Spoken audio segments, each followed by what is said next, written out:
दोस्तों कहते हैं ना कि जब लोग आपको कॉपी करने लगे तो समझ लीजिए कि आप सफल हो चुके हैं।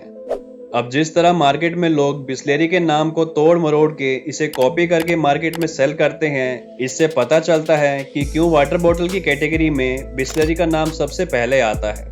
पानी का ये ब्रांड आज इतना फेमस हो चुका है कि लोग इसे सबसे प्योर और सेफ मिनरल वाटर मानते हैं, और तभी तो कहते हैं कि हर पानी की बोतल बिस्लेरी नहीं होती। अबे चंपकलाल, हर पानी की बोतल बिस्लेरी ना होवे।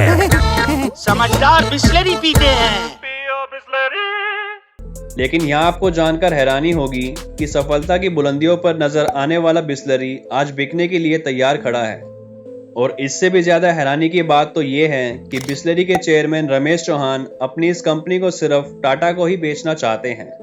अब ऐसा क्यों है, सब कुछ जानेंगे हम आज की इस वीडियो में। लेकिन उससे पहले आप सभी से एक छोटी सी रिक्वेस्ट है कि अगर आप चैनल पे नए आए हैं तो चैनल को सब्सक्राइब करके नोटिफिकेशन बेल को ऑन कर दें, ताकि आपको आगे भी ऐसी इंफॉर्मेटिव वीडियोस देखने को मिलती रहें।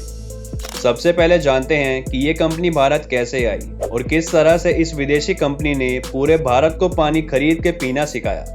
दोस्तों, बिस्लेरी एक इटालियन कंपनी है जिसे 1965 में फेलिस बिस्लेरी नाम के एक व्यक्ति ने खड़ा किया था।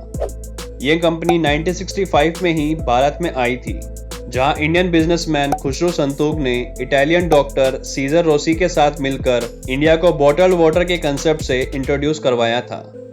शुरुआती दौर में बिस्लेरी ने मार्केट में दो प्रोडक्ट लॉन्च किए थे, जिसमें पहला था बिस्लेरी वाटर और दूसरा था बिस्लेरी सोडा।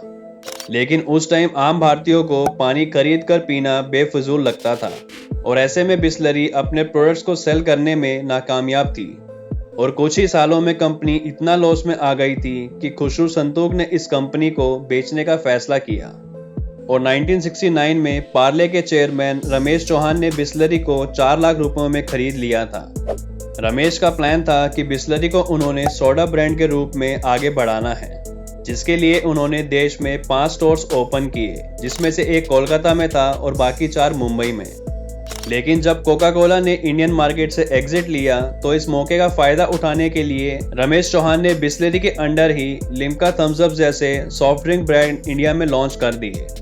लेकिन जब 1991 में लिबरलाइजेशन होने के कारण कोका कोला इंडिया में वापस आ गई, तब 1993 में कोका कोला ने बिस्लेरी से उसके सारे सॉफ्ट ड्रिंक ब्रांड 400 करोड़ रुपए में खरीद लिए थे। और साथ ही साथ इस डील में यह भी शामिल था कि बिस्लेरी अब अगले 15 सालों तक कार्बोनेटेड ड्रिंक्स का बिजनेस नहीं कर सकती थी, जिसके बाद से ही बिस्लेरी एक बॉटल वाटर के रूप में जाना गया। रमेश चौहान ने बिस्लेरी की मार्केटिंग खूब करी और लोगों को ऐसा विश्वास दिलाया कि बिस्लेरी का पानी ही सबसे प्योरेस्ट पानी है। शुरुआती दौर में बिस्लेरी को ट्रांसपोर्टेशन में बहुत दिक्कत आ रही थी, क्योंकि पानी की कीमत तो कम थी लेकिन पानी का वजन ज्यादा था। इस बात को देखते हुए धीरे धीरे बिस्लेरी ने अपना ट्रांसपोर्टेशन सिस्टम बनाना स्टार्ट किया, और देखते ही देखते आज के समय में बिस्लेरी के पास पूरे भारत में 5000 से भी ज्यादा ट्रक ट्रांसपोर्टेशन का एक नेटवर्क मौजूद है। आपको जान के हैरानी होगी कि अकेला बिस्लेरी ही भारत में 60% से ज्यादा बॉटल वाटर का मार्केट कंट्रोल करता है। लेकिन अब सवाल ये आता है कि इतना प्रॉफिटेबल होने के बावजूद भी इसे बेचा क्यों जा रहा है।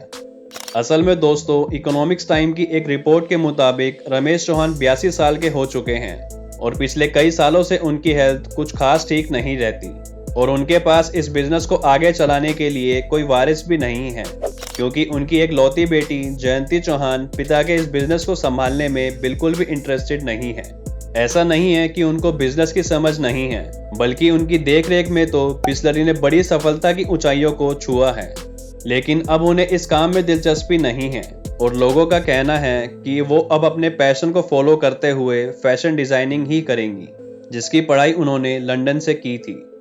अब दोस्तों, कंपनी को छोड़ने के लिए उनके अपने पर्सनल रीजंस भी हो सकते हैं, जिसके लिए हम उनकी काबिलियत पर शक नहीं कर सकते, क्योंकि जो लड़की बिस्लेरी जैसे बड़े ब्रांड को संभाल सकती है तो वो अपना खुद का बड़ा बिजनेस भी तो खड़ा कर सकती है। अब सवाल ये आता है कि रमेश अपनी कंपनी को सिर्फ टाटा को ही बेचना क्यों चाहते हैं। असल में रमेश चौहान ने अपने इस ब्रांड को बड़ी मेहनत और लगाव से खड़ा किया है, और ऐसे में वो अपने इस बिजनेस को ऐसे हाथों में सौंपना चाहते हैं जो कि इस ब्रांड की सफलताओं को और भी बड़ी ऊंचाइयों तक लेकर जा सकता है। और इसके लिए उन्हें इंडिया में शायद टाटा के अलावा और कोई ट्रस्टेड कंपनी नजर नहीं आती जो इस काम को सही से कर सके। और रिपोर्ट्स की मानी जाए तो टाटा कंज्यूमर्स लगभग 7,000 करोड़ रुपयों में बिस्लरी को खरीद सकता है। वैसे दोस्तों आप खुद ही सोचिए कि 1969 में जो कंपनी सिर्फ 4 लाख रुपयों में खरीदी गई थी, आज उसकी कीमत 7,000 करोड़ रुपयों से भी ज्यादा है। रमेश चौहान का इस कंपनी को बेचने के पीछे चाहे कोई भी रीजन हो, लेकिन इंडिया में बॉटल्ड वाटर इंडस्ट्री को लाने के लिए उनको हमेशा याद किया जाएगा। तो दोस्तों आज की वीडियो में बस इतना ही।